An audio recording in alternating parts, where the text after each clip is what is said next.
Hey guys, it's Chelsa Messenger with Picks and Parlays. We're talking college hoops, Nebraska and Wisconsin.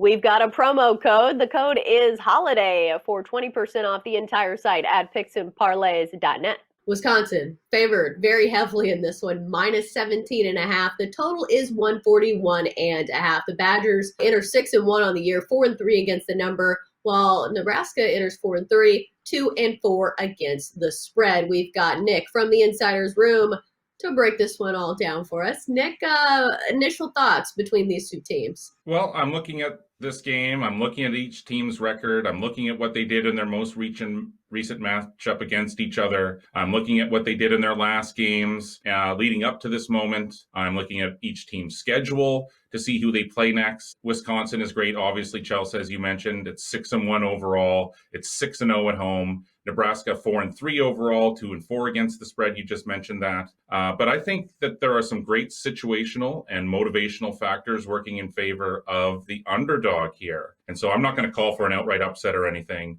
But I do think the stage is set for a more competitive battle than what this spread would suggest.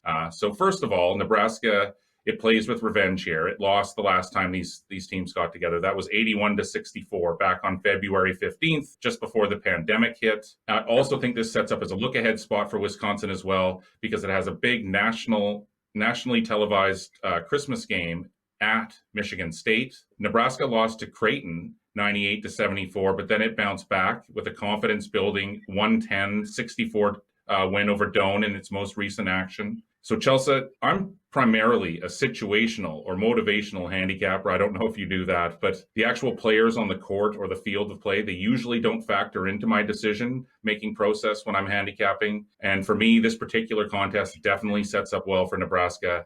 I think Wisconsin's going to come in complacent. I think it gets caught looking ahead to the game versus the Spartans.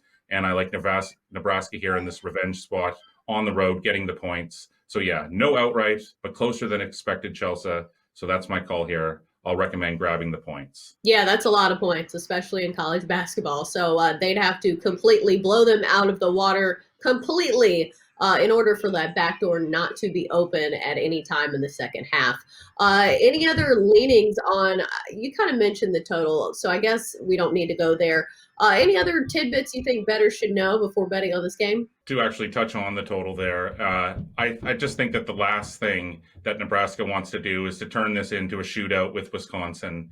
And so I'm expecting sort of a more methodical paced play where, on offense, there's a lot of half-court sets and stuff. And so this sort of slower-paced game where there's less shots, normally that tends to lead to a sort of slower-paced, lower-scoring game. And so, yeah, if I was going to play the total here, I would also lean to the under. All right, well, that's going to do it for our college hoops talk here on Picks and Parlays. Great insight, as always, from Nick from the Insider's Room. Nick, thanks for joining us.